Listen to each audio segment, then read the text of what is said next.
काली नजर। माँ, माँ।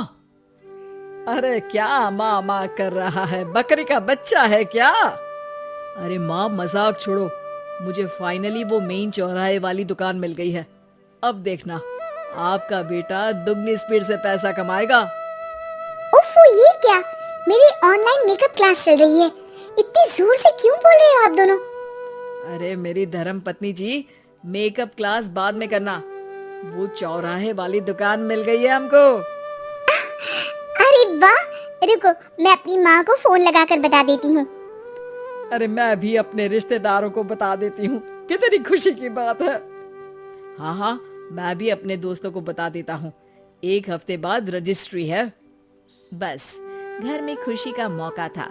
उन तीनों ने अपने अपने फोन उठाए और लोगों में बात फैलाना शुरू कर दिया। और रही सही कसर श्वेता बहू ने अपने पड़ोस में सबको बताकर कर दी। अरे वर्मा आंटी, अब हम भी जल्दी कार ले लेंगे। घर का रेनोवेशन होगा और ठाट से रहेंगे हम भी।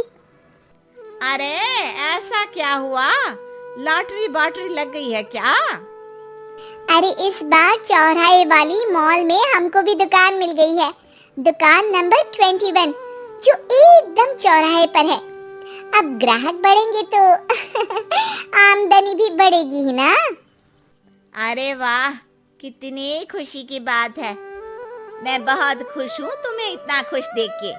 बाकी एक बात कहूँ, सबको मत बताते फिरना।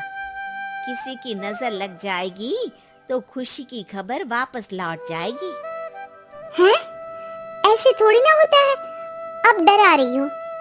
अरे सही कह रही हूँ, काली नजर कहते हैं इस चीज को। जब आप किसी को कुछ बताओ और वो काम बिगड़ जाए। अरे लेकिन मैं तो तुमने सबको बता दिया ना। फोन लगा लगा के। अब बच के रहना। काली नजर बड़ी खतरनाक होती है। श्वेता इतनी खुश रहती है कि वो वर्मा आंटी की बात पर ध्यान ही नहीं देती, जबकि पड़ोस में और भी लोगों से खुशी की खबर शेयर करती रहती है। अगले दिन राजेश बहुत दुखी होकर घर आता है। अरे बेटा, क्या हुआ? मुंह क्यों सूजा हुआ है? मधुमक्खी ने काट लिया क्या? माँ, वो दुकान किसी और के पास चली गई। किसी ने ज्यादा भाव लगा दिया। अरे पर बात तो आपसे हुई थी ना उस दुकान वाले की। हाँ, आज मैं टोकन अमाउंट देने गया था, तब मुझे पता चला। कोई आकर सुबह मुझसे पहले ही ज्यादा अमाउंट दे गया। हम्म काली नजर। क्या? क्या कहा? वर्मा आंटी ने समझाया था कि किसी को बताना मत, वरना काली नजर लग जाएगी। अच्छा, तुम्हें उनकी बात मान लेनी चाहिए थी। उनकी बात मान लेती, लेकिन उसके पहले ही सबको बता चुके थे ना हम तीनों। अरे अगली बार से ध्यान रखेंगे। कोई भी नई चीज होगी तो किसी को नहीं बताएंगे। तीनों कुछ दिन ऐसे ही रहते हैं, पर एक दिन श्वेता को एक मेल आता है। राजेश, मेरा ऑनलाइन मेकअप कोर्स कंप्लीट हो गया। अब मैं खुद का पार्लर खोल सकती हूँ। अरे वाह, अपने मोहल्ले में ही खोलते हैं। ये जो घर के सामने दुकान है ना, वहीं। हाँ, यहाँ सस्ती भी मिल जाएगी। अगले दिन श्वेता वर्मा आंटी के पास जाती है मिठाई का डब्बा लेकर। अरे आओ आओ, कैसे आना हुआ? जोर से नहीं बोलूंगी। वो सामने वाली दुकान है ना, वहाँ मैं अपनी पार्लर की दुकान खोलने वाली हूँ। उसकी मिठाई है। अरे वाह, बहुत बधाई हो तुमको। हाँ, मैं कमाने लगूंगी तो राजेश पर पूरे घर का बोझ नहीं रहेगा ना आंटी जी। ये तो है। पर ये बता कि तूने ये बात किसी और को तो नहीं बताई ना? अरे नहीं नहीं, पिछली बार गलती कर दी थी। काली नजर लगी किसी की और राजेश के हाथ से वो दुकान चली गई थी। सबको मत बताना। चलो मैं चलती हूँ, कल दुकान की बात करने भी तो जाना है। अगले दिन श्वेता दुकान के लिए मालिक से बात करने जाती है। अरे लेकिन दुकान तो हम कल रात को ही किसी को दे चुके हैं। कल ही? हाँ, कल ही। 2 दिन बाद कोई यहाँ पार्लर भी खोल लेगा। अब कहीं और दुकान देख लीजिए। अरे पर हमको भी तो पार्लर ही खोलना था। हाँ भाई, एक ही दुकान है, आधी आधी तो नहीं दे सकता ना मैं। राजेश और श्वेता घर पर हताश होकर आ जाते हैं। इस बार तो किसी को बताया भी नहीं था, अब किसकी काली नजर लग सकती है?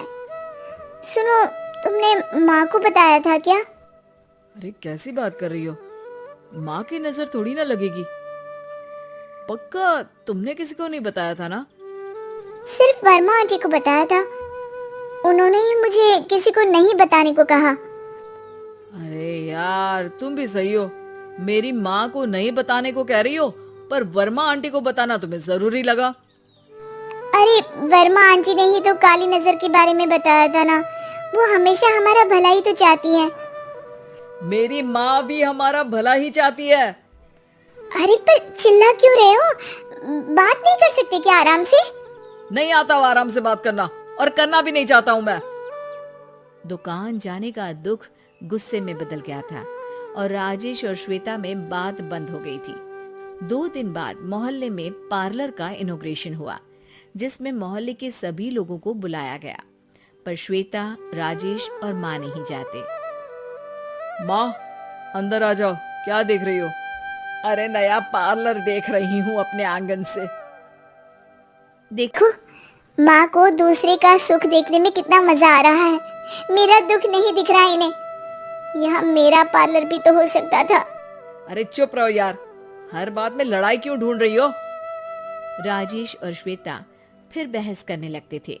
तभी माँ ने दोनों को बाहर बुलाया। अरे जरा देखो तो, दुकान चलाने वाले का बोर्ड पर नाम क्या लिखा है? श्रुति वर्मा। गाड़ी निकाले बेटा, हमें कहीं जाना है। काली नजर का इलाज कराने। राजेश अपनी बाइक निकालता है। तीनों ट्रिपलिंग कर रहे हैं। माँ राजेश को उस मॉल वाली दुकान पर लेकर जाती है जहाँ राजेश अपनी दुकान खोलने वाला था। यही दुकान लेना चाहता था ना तू? हाँ, पर इनको भी दुखी करने लेकर आई हो क्या यहाँ पर दुकान दिखाकर? वहाँ काफी नहीं था? अरे श्वेता, थोड़ा सब्र रख, अभी पता चलेगा कि हम यहाँ क्यों आए हैं। बता, इस दुकान चलाने वाले का नाम क्या है? अनुपम वर्मा। कुछ समझ में आया? वो दुकान वाली श्रुति वर्मा, ये दुकान वाला अनुपम वर्मा, और हमारे पड़ोस में हमने उस दुकानों के बारे में बताया किसको था? अब वर्मा आंटी को। मतलब वर्मा आंटी ही हमारा काम बिगाड़ रही है? नहीं नहीं, ऐसा नहीं हो सकता, ये बस इत्तेफाक है। राजेश अपना फोन निकालता है और श्रुति वर्मा और अनुपम वर्मा के नाम फेसबुक पर सर्च करता है, जहां ये दोनों ही वर्मा आंटी के रिश्तेदार होते हैं। श्वेता को समझ में आ जाता है कि वर्मा आंटी की ही नजर काली नजर है। अब क्या करना है? कोई भी खुशी की खबर हो तो काली नजर से बचना है, यानी वर्मा आंटी से बचना है। अरे पर मुझे ये समझ में नहीं आया कि वो हमारे साथ ऐसा क्यों करेंगी। अरे बेटा, एक सीख है, दूर के आदमी को आपकी तरक्की से कम परेशानी होगी, पड़ोसी को ज्यादा। दोनों माँ की बात में हामी भरते हैं और अगला काम चुपचाप करने की कसम खाते हैं, ताकि आगे से वर्मा आंटी कोई काम ना बिगाड़ सके।